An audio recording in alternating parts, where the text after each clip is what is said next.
The following podcast is brought to you by the Johners Podcasting Network, found exclusively at WrestlingWithJohners.com.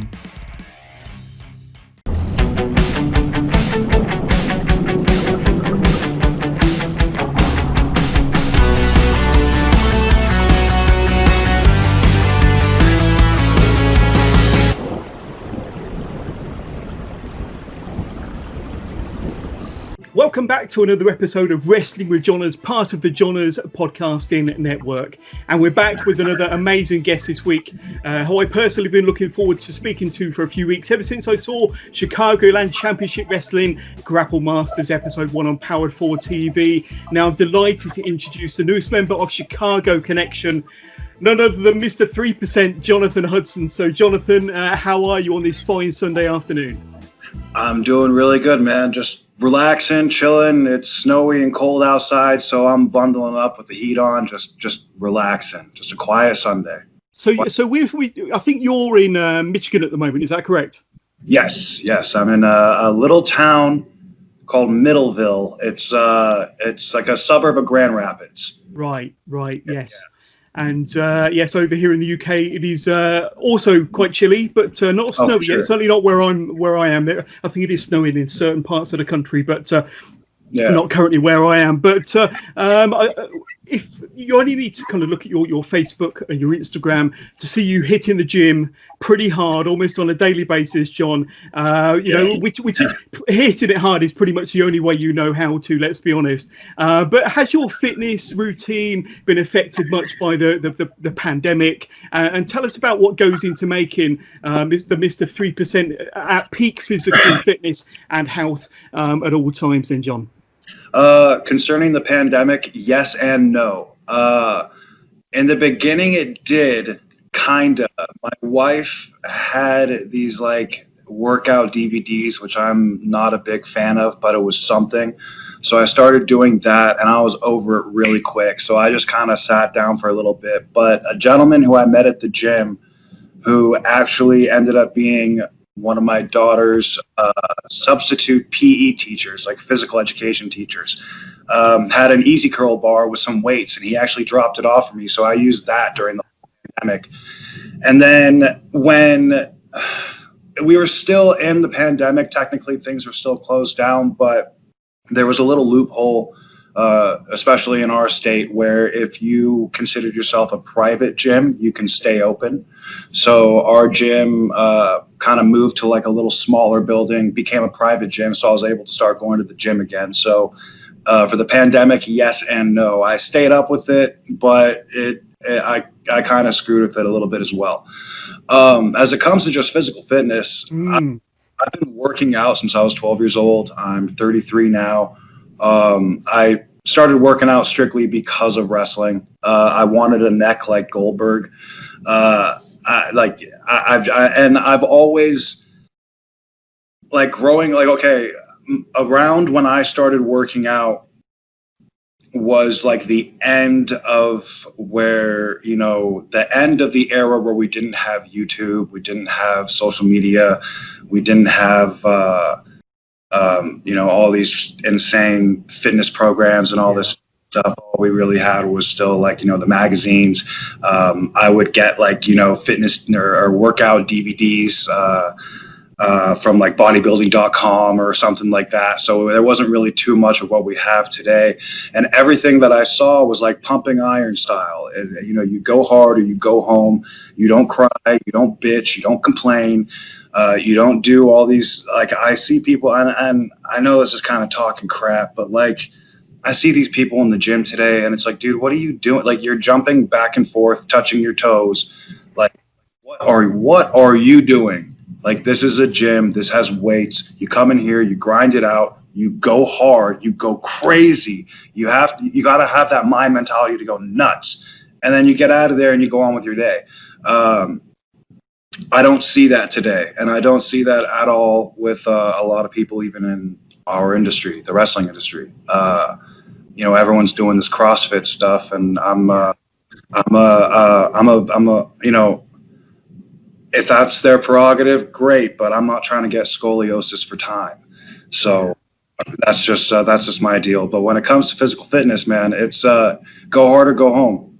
You don't complain. You go in there to kill yourself. You got to have that mind mentality of just killing yourself, killing yourself, killing yourself, and at least you know, like when you leave the gym, you're gonna see those results. It's gonna help you in the long run.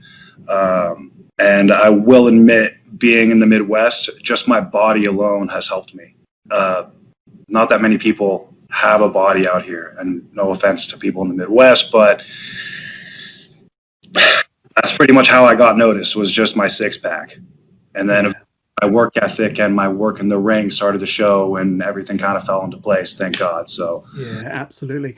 So you work out what, 6 or 7 days a week. I mean, you must find that it's not only good for your body but very good for your mind as well. I mean, the pandemic has been very tough on a lot of people, having to be housebound or not being able to work or do what they usually do. So you've been working out since you were 12 years old. You're now 33, but you must find that it's not only good for your body but good for your mind, and you kind of leave that gym feeling refreshed and kind of ready for the day.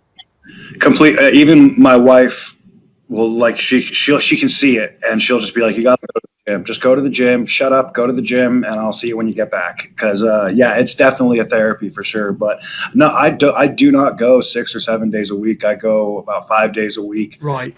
I'm only in there for about an hour, no more than like an hour and 15 minutes. It's just the intensity. It's what I do within that time. I don't. The only time I'm on my phone is when I'm putting it up to hit record, so I can put it on Facebook, which I'll admit I hate doing. It takes time out of my workout. It takes time out of my day, but I have to do it. It's what I do within the work. It's the intensity. I'm not in there for too long. Like I said, an hour and 15. That's the absolute tops. It's just the intensity I do within that time period. Yeah. But yeah, no, you are correct. The health benefits, and just like the zen, you know, like it's centers, especially, you know, especially when you're a professional wrestler. I mean, you know, working out releases endorphins. It makes you feel good. It makes you feel better about yourself. Even if you don't have, I don't want to say a body like mine, but if you don't have, you know, like an amazing beach body, or you're just like the Joe Schmo down the street, or the Jane Smith down the road, it doesn't matter how you look. The second you walk through those doors of the gym, we're all a family. We're all the same. We're all there for the same purpose. And people kind of lose that. But yeah, it's just intensity, man. It's just that's all it is. And yeah, the benefits you get from it is just amazing. Awesome. And it's clear to see, looking at your social media and checking out some of your matches on YouTube, that you are a natural athlete, John. It's got to be said. So not only do you have an awesome physique, but you are a natural athlete. Have you got a bit of a sporting background, John? Did you do college football or amateur wrestling? Do you have a bit of a sporting background? I have I have a huge sporting background, but I never went to college, and I kind of regret that now, but things are starting to pay off, so it's okay. But I never did amateur wrestling. I was a baseball player. Okay. Yeah, I was a baseball player. When I got to high school, it was football and baseball, but I was a really good baseball player. I had an opportunity. I've actually never said this on anything before, but I had 5 offers from Division I scholarships for full rides for baseball. One of them actually happened to be University of Michigan. I know Florida State, UCLA. I can't think of the other 2. I want to say Minnesota, maybe. I don't know. Yeah, That's pretty cool. To it, but since I was 9, man, I've always wanted to be a pro wrestler. So, I mean, like, yeah, when it comes to sports, you know, the sports that I played that I was really into was baseball. Then it was football, basketball. I did cross country. I did track. I was a huge jock, Letterman, all that crap. But everything that I did, everything I you know, trained for, it wasn't specifically for a sport. It was specifically for wrestling. Like, I knew at the age of 9 that this is what I wanted to do. So like, yeah, luckily I had an athletic background when I went into it. I caught on really quickly when I started training, which was really beneficial, really good. But I hope I'm not trying to like break a fourth wall or anything when I say this. When it comes to wrestling, it's not you can still be amazing with no athletic ability. You just have to work around it, because that's what wrestling is. Yeah. It's a business. It's a work. The cycle, the psychology and putting something together, that has nothing to do with athletic ability. That just has to do with repetition, practice, and just never giving up, just continuing. So yeah, but yeah. What are some of your earliest memories, John, of pro wrestling? I'm guessing when you were younger, you used to watch it as a kid. What do you remember that kind of got you really hooked in? Okay, well, what really hooked me in was I saw a Goldberg match. That was my introduction to professional wrestling. I saw a Goldberg match and I was hooked. That's when I knew that's what I wanted to do.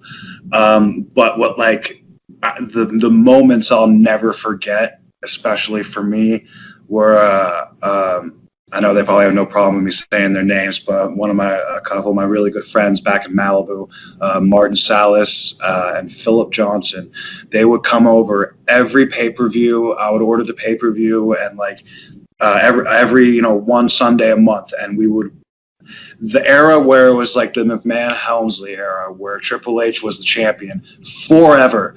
Yeah. I remember it was okay. So we had. My dad came to us at baseball practice and was like, okay, I can get us tickets for WrestleMania 2000, which was WrestleMania 16 in Anaheim, or I can get us better seats for the Raw afterwards. We chose the Raw afterwards, so they came over for the pay-per-view. And I just, like this is just an example. I remember all, like, us three just being like, The Rock has to win. Triple H has had the title. He's had the belt for too long. He has to win. He has to win. And then Triple H won.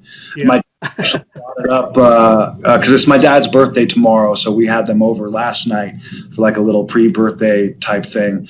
And he actually brought that up. He's like, I remember when Triple H won at WrestleMania, and the look on your three faces was amazing. Just so like those moments of the McMahon-Helmsley era when I knew it was an act, but it was you were invested. You were invested fully by the sounds of it. Yeah, it was an attitude they had behind it. Yeah. Like, hence the Attitude Era. But like it was just that there was a different spark behind wrestling back then, and I'm trying my hardest to bring that spark back. Indeed. Well, let's talk about the current scene then. I mean, I'm guessing that you still are a huge wrestling fan, as well as being part of the business. What sort of wrestling or wrestlers kind of capture your attention in 2021 then, John? Kota Ibushi. I mean, he's been my answer for like, when everyone says, who's your favorite wrestler today? My favorite wrestler since 2007 has been Kota Ibushi. Well, he's had a fantastic 2021 already, hasn't he? Unbelievable. Yeah, he has, and he deserves it for sure. He's unbelievable, unbelievable. He's so exciting to watch, and speaking of athletic ability, the guy, he's insane. When it comes to like, and I guess when like mainstream stuff, I love. God, I want to kick myself for saying this, but I love what Roman Reigns is doing. I've been waiting to turn heel for a very long time. But like today, I don't really have, like, other than Kota or like what's going on in Japan or especially in the indies, I don't really have like a favorite that I watch when it comes to a person or a wrestler. Or even if you're going to ask me, like, who's my favorite wrestler, I definitely have some answers for that. Obviously Ric Flair, Shawn Michaels, but I couldn't really answer that question because there's so many greats out there. There's so many amazing people out there. So many amazing male and female workers that, today kill it every time they get in the ring, or even back when they were getting in the ring, just absolutely destroyed their era in a good way. So it's kind of a difficult question to answer, but yeah, to be honest with you, man, WWE has kind of been the same to me, so I can't really give you a guy from that. But anyone, Kota Ibushi, he's amazing. Yeah. That's a good enough answer off the bat. That's a good enough answer. Yeah. And the same with Roman Reigns. I mean, they're both delivering big time. Yeah. And Kota Ibushi in Wrestle Kingdom this year was phenomenal, headlining both nights, walking away the double champ. And like I say, Roman Reigns, he's been a TV gold ever since he came back with Paul Heyman as the tribal chief, the head of the table. So two good examples there. I won't trouble you. But I also agree with you, the fact that, the wrestling scene and wrestlers kind of in the modern era, the current era, are just so athletic and so entertaining and amazing to watch, that they're really at such a high level compared to maybe 20, 30 years ago, that the quality of wrestling as a whole has really been lifted. And I think that's kind of where we're at now. We just need them characters to break through and to really kind of give us kind of more of the Roman Reigns and the Kota Ibushis than what we have currently. They just need opportunities. Yes. That's my opinion. I mean, there was a time where there was only one Dynamite Kid. Now, almost everyone is a Dynamite Kid, that can do 5,500 splashes and whatever, twists and dips. And, everyone can do that stuff now. They just need opportunities. They just need an opportunity. That's all. Now, I don't know if this is your first podcast from the UK, but doing my research, Don, I understand that you've got a bit of a personal connection with the UK. Am I right in thinking that your mother is from the UK? She is. She was born in a little place called Acton. Okay. Yeah, which I actually just found out last night. It was a little town in London. I had no idea it was a little town. Because there have been British people that I've met that I've told that to, and they have no idea where Acton is. And from Acton, as she got older, she bounced around London, especially for work. She was a dancer. She loved dancing. She was in a really popular group back in the day called Hot Gossip. Okay. I have heard of it. Yeah. So she did all that. She actually met my dad in England. My dad was working with a pretty famous comedic or British comedic guy. Is the name Bob Monkhouse? Does that sound familiar? Absolutely, and I think Bob Monkhouse recently passed away, actually. So so I'm familiar with Bob Monkhouse. Yeah. R.I.P. But my dad was doing a show with him, and that's how I met. But I got family out there still. They live I got one aunt and uncle that live in Leatherhead. I got another aunt and uncle that live in Dorking, and my three cousins, they're all girls. They all have good boys that are taking care of them. They all moved out. I know they're close by. They might be in like neighboring towns, but Dorking and Leatherhead, every time I go visit, that's usually where I stay. Usually I'll stay in Dorking. If I'm not at my Aunt Linda's house in Leatherhead, I'll stay in Dorking at this nice little place called the White Horse. You ever heard of that? No, I haven't. Although I live in a town called Westbury, and Westbury is famous for having a white horse on a very nearby hill. So if you search the Westbury White Horse, that is where I live. So there's a bit of a connection there with the White Horse, but I do know where Dorking is. Yes. Yeah. No, I love it there, man. I absolutely love it there. I wish, the last time I was over there was August of 2019. At the time, my grandmother ended up passing away, so I was over there for about a week or so for the funeral and stuff. It was hot, really, really, really hot, but it was also, even though it was a funeral, it was kind of a fun trip. My mom, who was there for about 6 weeks prior. So she was there for when, my grandmother passed, which was really good and everything. But we went to Hampton Court, which was really fun. I've been wanting to take my family now, my wife and kids over there, but with everything going on, it's Yeah, it's not something you want to do during a pandemic, for sure. Yeah, no, definitely not. So John, when did you make that decision that you wanted to become pro wrestler? I mean, you said that you've been a wrestling fan from your childhood. You were doing weights from the age of 12. Is it something that you always had in the back of your mind? Something that you always kind of wanted to do? What sort of conversations did you have with your family before kind of commencing your training then? I knew when I was 9. Really? And and that's swear to God truth. And luckily, I grew up in an entertainment family. My dad was pretty famous back in the day. My mom had her claim to fame. I mean, I've said it a bunch of times, but like, just Google the Hudson family, like, Kate Hudson, Oliver, that's my family. So I came from a huge entertainment family, and they all went after their dream and luckily succeeded. So both my parents went after their dream, succeeded. And so I grew up in the way of, if you have a goal in mind, if you have a dream, you have something that you want, you got to work your ass off, but you go out and get it. Earn it. You got to, you just go after it. Don't let anyone get in your way. If someone tells you no, in a polite way, you tell them thank you very much, but you give them the finger, and you just keep on going. And that's how I grew up. And so I knew at the age of 9, I wanted to be a pro wrestler. My parents, my whole family knew. It was like a kind of an ongoing thing. I remember when I was my 13th birthday, I asked my dad for a trampoline so I could, with those old wrestling buddies, those the mechanical Warrior. Yeah. Hell yeah, man. I had both of those. I had the Hogan Warrior, the Savage, and the Goldberg one. Yeah. And I asked for a couple of those wrestling buddies and trampoline. And my dad said, "You'll never jump on the trampoline. You'll never use it." And I'm like, "No, I give you my word. I'll be on there every day." He got it for me. I was on there every single day with that wrestling buddy. I remember I would see The Rock. I saw him do that.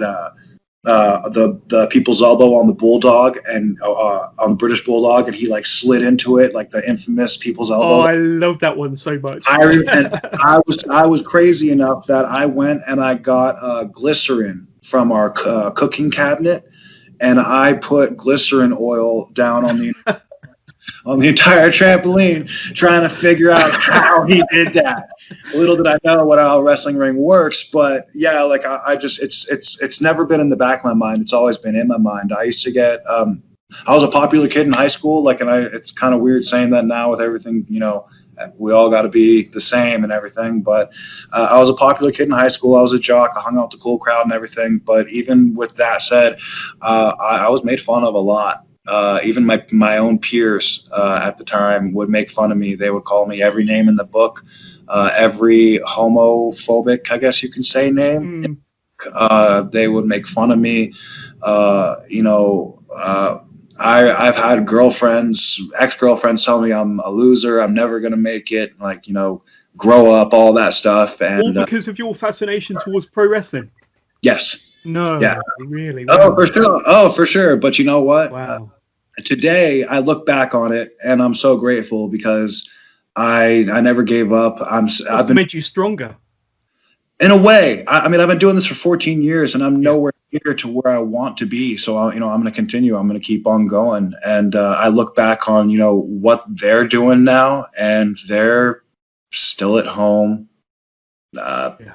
spending, mommy and daddy's credit card, or they became a realtor, because it seems like that's the big thing in California right now. Yeah. So just to kind of carry on from this kind of line of questioning, I mean, one of the most fascinating things I found out about you during my research is that you described yourself as coming from a privileged background, John. Very much, but your journey in the wrestling world as kind of epitomized the DIY kind of philosophy, the DIY mindset. You've done it yourself. You've worked from the ground up. You've not had handouts. You've not kind of, used your fame or your family's fame to kind of give you the leg up.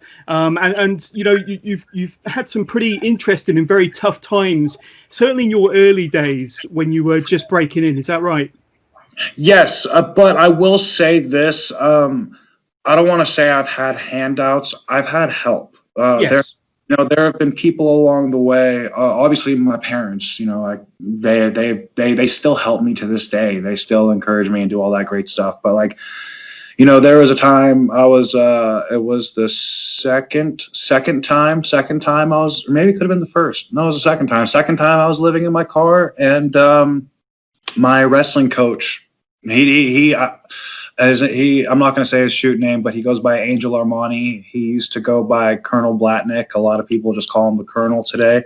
He's out of Milwaukee, Wisconsin. If anyone's looking for wrestling training in the Midwest, go to him. He's unbelievable. He's trained some of the awesome people we see today. He's great. But I don't even think he knows this, or unless he's listened to any of these podcasts, but he's pretty much saved me the first time. Or he offered me free training, a place to live. I just had to find a job and, be a good boy. And I lived with him for over a year. He trained me for free, and that's when my whole life changed when it came to wrestling. After him, I ended up moving to Indiana, and I was kind of shifting from friends' places to my car. Didn't have a place to go, and a great man, God rest his soul, he passed away from pancreatic cancer a while ago. His name was Wesley Foltz. Really good family friend. He had an extra room. He took me and he put a roof over my head. So I had a lot of help along the way. A lot of people willing to, give me a roof over my head until I never really wanted to use my family. I never wanted to do any of that. There's no professional wrestlers in my family. I really wanted to do it on my own, and like I said earlier, I was raised and taught like, the real world doesn't care about your feelings. And I'm sorry everyone, but there's no safe spaces in the real world. It's a shark world out there. It's a dog-eat-dog world out there. Your best friend will stab you in the back as they would take you out for a cheeseburger, especially in our industry.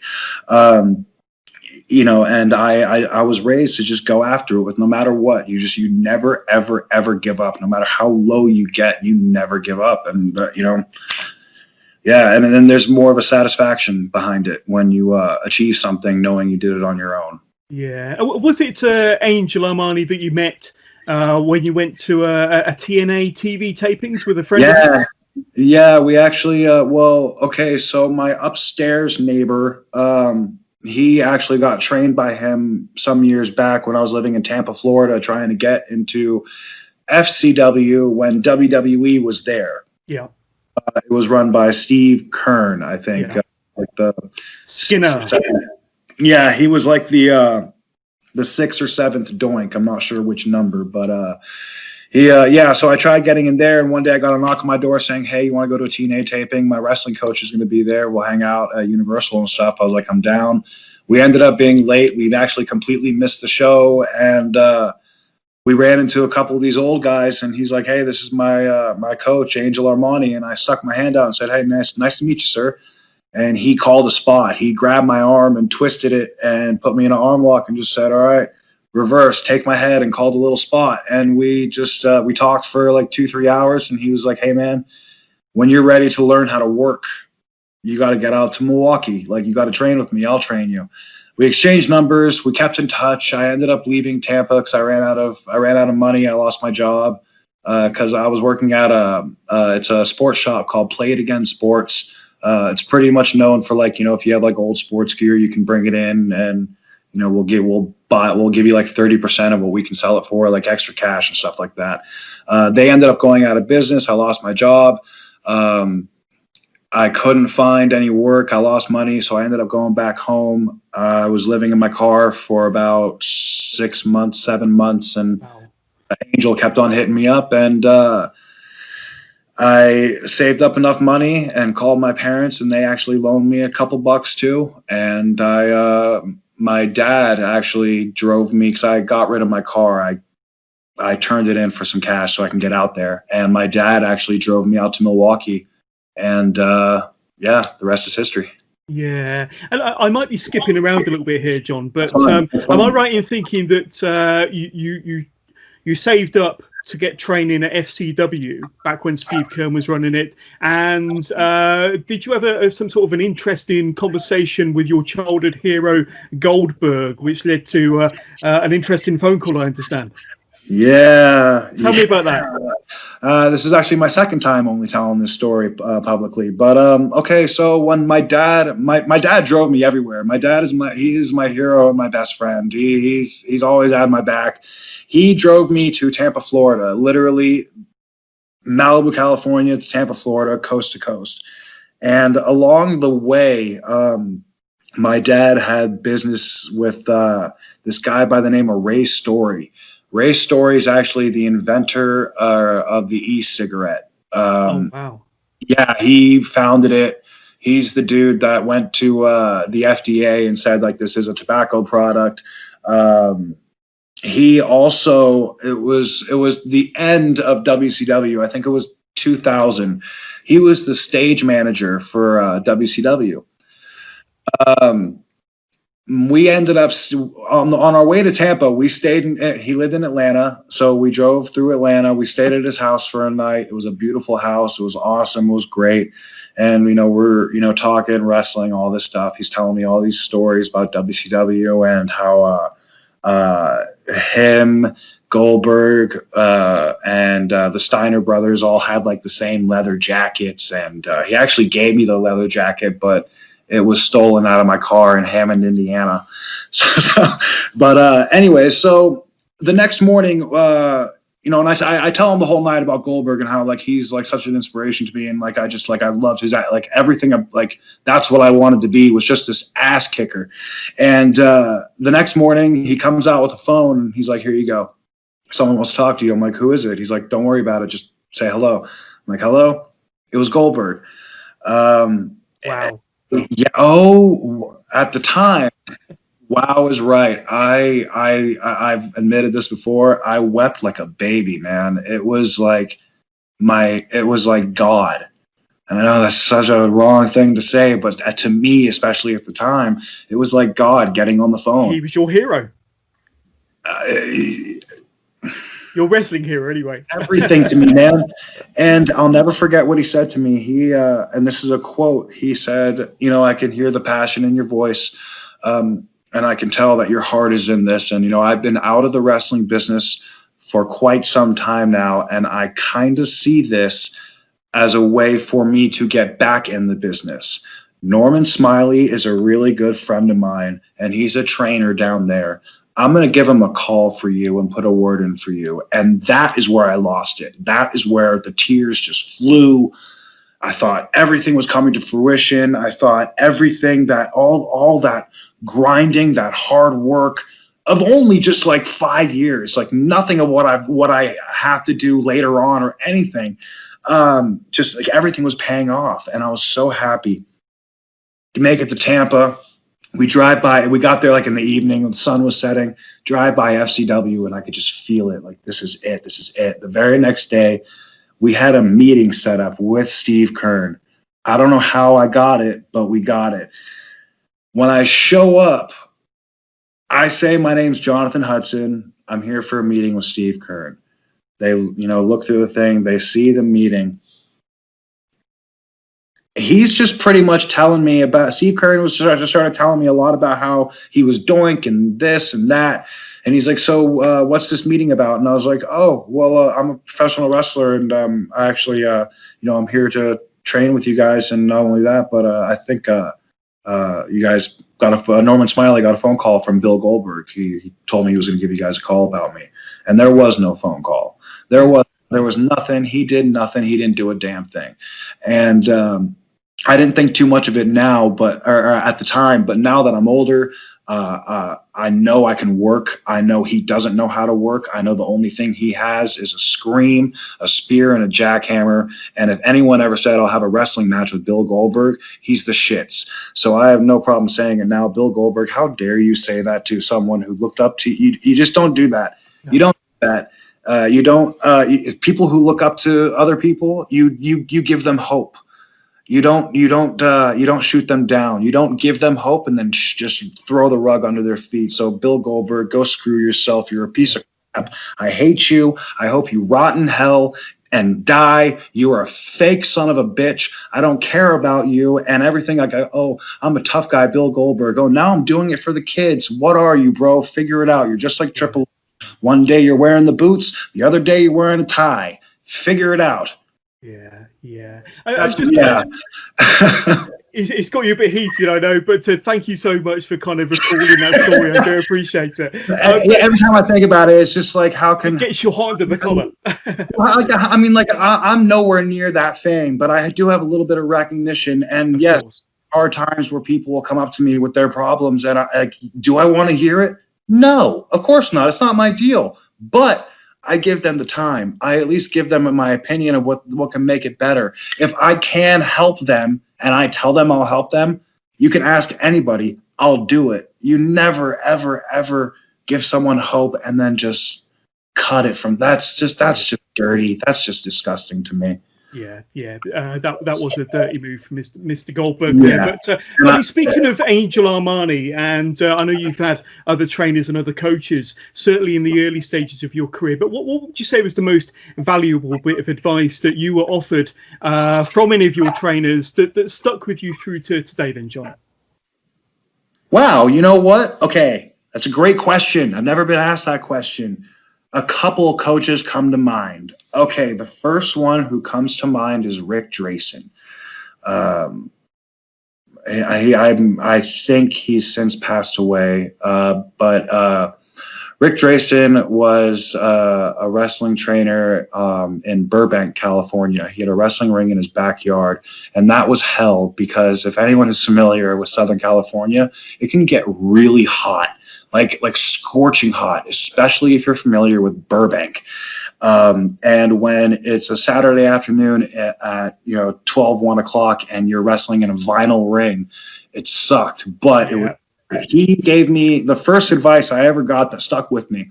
So I'm from Malibu, California. I thought, board short, because like John Cena wore shorts. And, I'll admit I was a mark at the time. So I figured I would wear shorts. I'm from Malibu. I'll wear board shorts, like a bathing suit type thing. Biggest mistake of my life. And he said to me, if you want to be the part, look the part.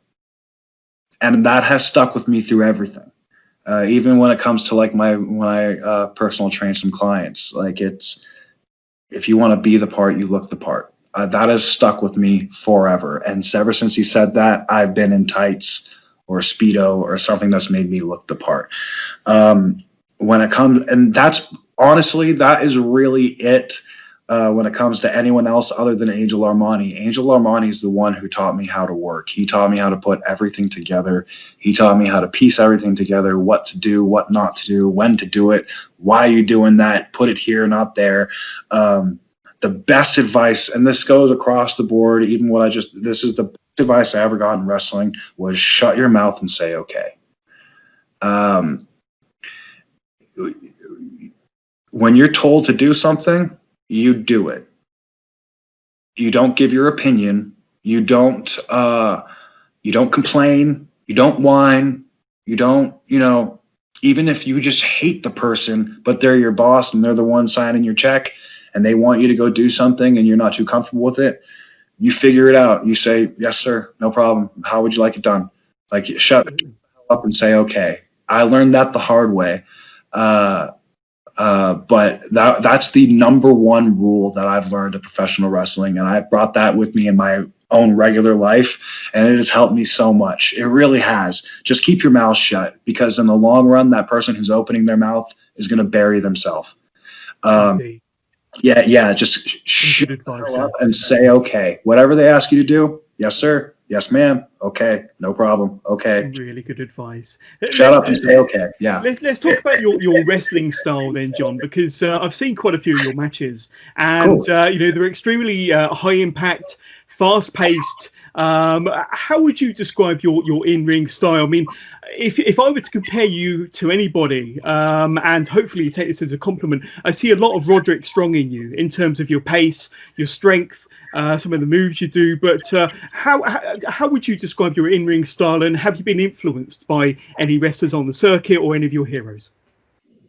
Oh, of course, there's always influence. Of course. Like, yeah, I think any professional wrestler, especially any wrestler that wants to take this to that upper echelon level, there is, of course, there's influence. My style is really weird, as in, like, I want to be a high flyer, but I can't do that. I'm too short, but I'm too big. I'm five. Well, okay, I'm 5'10" ish. With my boots on, I'm roughly, once again, I have nothing hiding in my closet. I got lifts in my boots, so they throw me up to like 6 feet, 6'1". So it makes me look a little like my body kind of looks a little like more proportioned because my size is too big for my height. So it's hard to be a high flyer. I do move quick, but where I am in the Midwest, it's really hard to find people that can move quick with you. So you kind of have to slow it down a lot. And especially the crowds out here in the Midwest, they like old school. They like storytelling, so it's a little a different style, especially when it comes to like, the UK. The UK style is more my type. Go. You would fit in really well over here, definitely. Yeah. And that's been a huge goal of mine, is to wrestle over there, because I also really want my British family to see me wrestle like in person. That's been a huge goal of mine. One day it will happen, but yeah, for sure. But yeah, so I'm a fast-paced dude, but I also like doing big moves. I don't see a purpose in, Roderick Strong. I can, especially today. I'm bigger than him, though. I outweigh him probably like by 30 pounds. So, this is kind of weird saying this name because I know he's been kind of banned and everything, but I've gotten a lot of people compare me to Chris Benoit when it comes to style. Yeah. Like you can go fast, but you can slow it down. You could, you're built like a shit brick house. Or is it a brick shit house? I'm not sure. You got it right the first time. I haven't used that saying in a while, actually. But I've been compared to Chris Benoit a lot. To be honest with you, though, man, I can't really compare myself to anyone who. I don't like comparing myself to people that have made it bigger, more in this business than I have, because that's like. That just makes me look like a diva. That makes me look like, I'm really full of myself. And don't get me wrong, I have the utmost confidence in myself. You can put me in the ring with anybody, and I can make them look like $1 million. And if anyone who's listening to this and knows Angel Armani, when Angel Armani says you can work, you can work. Right now he's in Florida having drinks with that, or no. I probably should. Well, I wouldn't say drinks, but right now he's hanging out with Adam Pearce in Florida. Like, everyone knows him, everyone loves him. When he says you know how to work, you can work. So it's hard to say. I don't like comparing myself to people that are above me in this business, because I'm not there. I'm trying to get there. I'm the dude. I'm the wolf on the mountain clawing to the top. They're already there. Yeah, I mean, looking at your intensity and your pace, your style in the ring, I think the only way is up for you, to be honest with you. It's hard, and I appreciate that. Thank you very much. It's a little difficult. Like, okay, there's a handful of people out in the Midwest that can work that way, but a lot of the guys, they're slower out here. So, you can't. I was always told to never dumb myself down, never go down to someone else's level. But in this business, it's really hard to tell someone, hey, we have an 18-minute match. You got to pick it up, because by minute 6, they're going to be hurling and throwing up in the corner. So you got to slow down to them. But I actually have a match coming up next Saturday with my buddy James Creed, who's a young kid, quick little guy. So that's going to be a fun match. So but it's just Yeah, it's hard to find that out here. I hope I can get to the UK and get it out there, because you guys seem to have it down for sure. It's got to happen. But let's talk about your relationship with Chicagoland Championship Wrestling then, John, because I believe that you appeared for them. Well, you did appear for them during a promo segment. You were brought out with the Chicago Connection. We've got matching Chicago Connection tees on right now, John. But I mean, that was a hell of a show on October the 4th, I believe it was, last year. It was their debut show, Grapple Masters. You can find it over here in the UK on Powered 4 TV.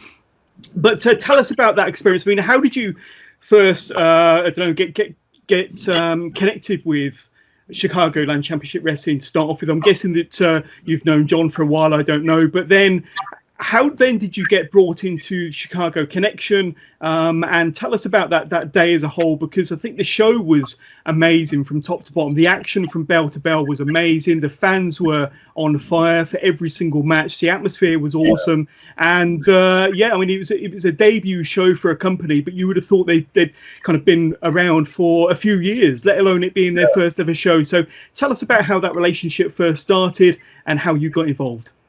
I got lucky. If anyone says luck isn't real, they're wrong.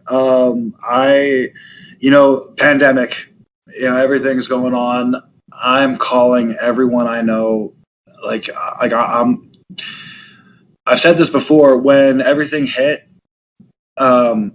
what's kind of sucks, and I understand, there's a pandemic going on. You got to be safe. You got to be respectful of everyone else and everything. But especially in our country, we have states, and certain states are allowed to do certain things, and other states can or can't do those. So that kind of really screws with everything. And a lot of the states that I wrestled in were stopping. And other states that I didn't wrestle in were going, and I feel like wrestling was taken from me in a way, and I was so depressed. I was so just down and out. I didn't feel like I felt like my sole purpose was to be a good husband and a daddy. That's I didn't have a drive, or there was something missing, and it was professional wrestling. And I called everyone I knew, everyone, is there anything open? Do you have a spot? Is there anything? And a gentleman by the name of Michael Allen, who I have great respect for and will owe a lot to for this. He has always been like a ring announcer type or a booker for a couple of promotions I used to work for. And he's always stayed in contact with me. And one day he hits me up and he's just like, you might get a phone call. I'm working with this company, Chicagoland. We have this idea and we're looking for a guy, and I pitched your name. You might get a phone call. Within, I think, maybe 24 hours, John Ballard got a hold of me and said, I watched you in ARW, it's Adrenaline Ringside Wrestling, which is a promotion in Northwest Indiana that I have the utmost respect for. They gave me a really big start for me, and I really hope they come back. I miss working for them, and I miss those guys and girls. But he said he saw me working there, he liked my stuff, and he wanted to bring me into Chicagoland, and I was so grateful. And I'm like, what's up? What do you need? And he's like, well, I have this idea of you going into this group called the Chicago Connection. It's run by this guy, P.L. Myers, and this is what it is, blah, blah, blah. This is what I have an idea for you. When within 15 minutes of getting off the phone with him, P.L. Myers hit me up, and he told me, he sent me over some videos of what Chicago Connection's all about. He explained to me what it's all about. And the one thing that really caught my eye about the Chicago Connection is he kept saying, yeah, we're a wrestling faction. Yes, we're going to do this and do that, but we're somewhat of a family. We check up on each other. We make sure we're doing okay. We help each other out, blah, blah, blah, yada, yada, yada. And I was just like, yeah, man, sounds great. And I got off the phone. I was so excited. I was so happy. I couldn't wait to get there. I couldn't wait to work for him. And that was probably 2 to 3 weeks before the show. And for that 2 to 3 weeks leading up to the show, both John and PL would hit me up maybe 3 times a week just to see how I'm doing, see if That's cool. it was random. But then I'll get into it later. But asking if I had any ideas, or like what's my opinion on what they have planned for me, which is very random because not a lot of promoters or bookers do that. And then when the show came about and I finally got like face to face and spoke to these guys, you can see they were no BS. Like what they told me over the phone was legit. Like they are a family and they care for each other. And like even after the show, PL hit me up like 4 days ago just to see how I'm doing. They always check up on me to make sure I'm doing okay, which is really cool. But as when it comes to the show, when I asked them, like, so, I had my gear with me just in case they wanted me to do something, but I'm like, what do you want me to do? And they said, we just want you to cut a promo. And I said, okay, what do you want me to cut a promo about? And they were like, we're going to introduce you this way, put these points over, but kind of do your own thing. Just talk. And thank God I'm a heel, because I'm a really pissed off guy, man. I'm a really relaxed, cool. Like I'm drinking a beer. It's Sunday. I'm relaxed. I'm chilling. But like when it comes to everything inside, man, I'm a really angry person. I feel like I've been looked over, and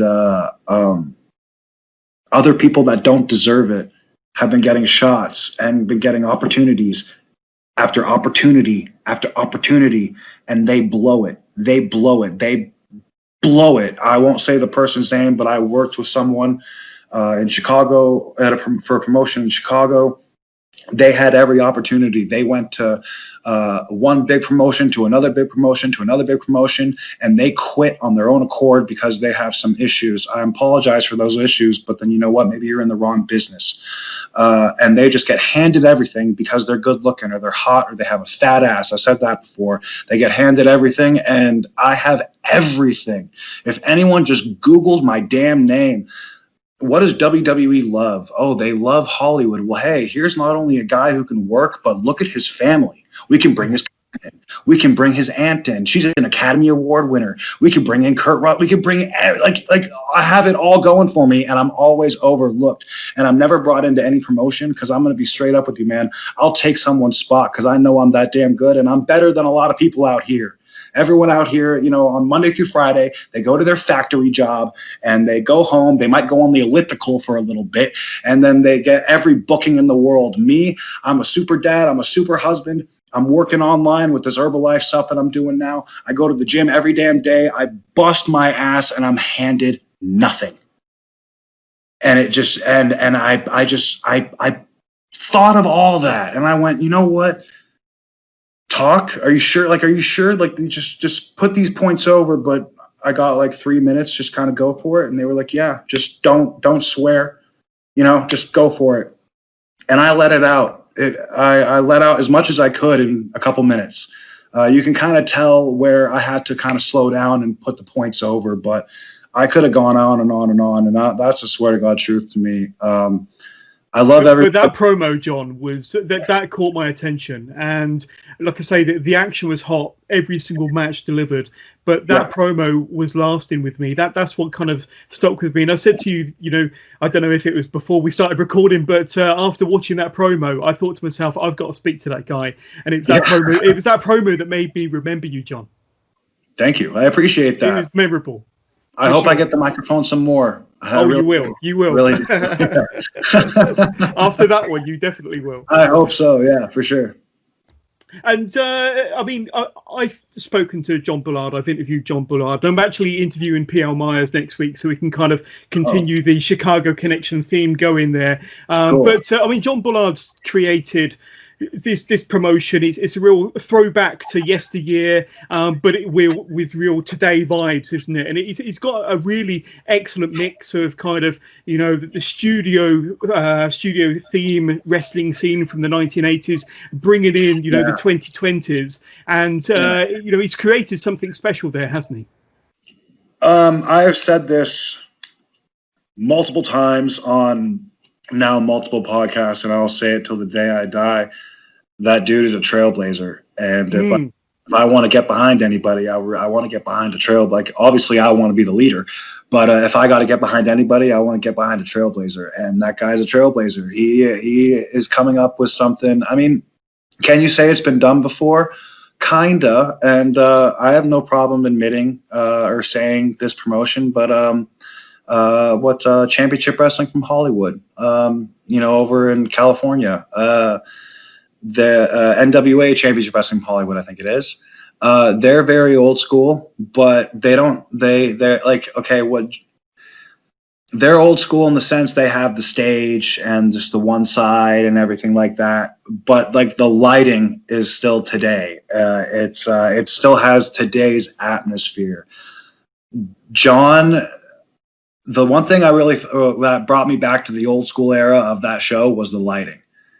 The old school shows were like, those like dim, the light was only on the ring and everything else was kind of like that dim, smoky look, if that makes any sense. Yes. He really brought that like old school atmosphere into something new, which was super cool. And for what he did for that show, like I'll give him credit for this the day I die, but what he did for that show, and not only for us men and women and workers on that show, but with all the regulations and all the stipulations and any Asian that was put upon that show that he had to work around with the whole pandemic and everything, and still getting a full house, keeping the crowd happy, keeping the crowd, entertained and, active in the show, keeping us happy. That guy, I tip my hat to him every time. Once again, he's a trailblazer. I love that guy. 100%. Yeah. Now, the next time we see you at Chicagoland Championship Wrestling, I believe, is April the 17th, when they're running their next set of TV tapings. And you're going to be going up against, let's see, Chip Walker. I understand his name is. Now, what do you know about Chip, and what is Chip going to find out about you? I don't know anything about Chip. I really don't care. Sorry. That's fair enough. But he's going to find out a whole lot about John Hudson during that match, I'm sure. I've said this before. Put everyone up in a line. I want you to pick out who looks like a professional wrestler. I looked at that little picture and I just went, okay. All right. Great. So I'm wrestling another guy that looks like everyone else in the Midwest. Okay. Great. I've done this before. It's like, I don't care. They can put anyone in front of me. This is another thing I was taught as a young. Just another victim. No, you don't play a victim. It doesn't matter how big you are, how tall you are, how fat you are, how skinny you are, how what color your skin is, what your belief is, does not matter. The only thing that matters is what is in here and how much you're willing to put out. And just like what good old Rocky Balboa said, you got to be willing to take the hits, but it's not how much you can, how much you can give or whatever, but it's how much you can take and keep pushing forward, how much you can get hit and keep pushing forward, because that's how winning is done. And it seems like people forgot that. Yeah. Well, speaking of winning, I've got a question from John Bullard, and he got in touch with me to ask you a question. And his question is, what are your goals with Chicagoland Championship Wrestling? What do you want to achieve? Do you have a goal in mind or a prize in your eyesight? As a worker? Yeah.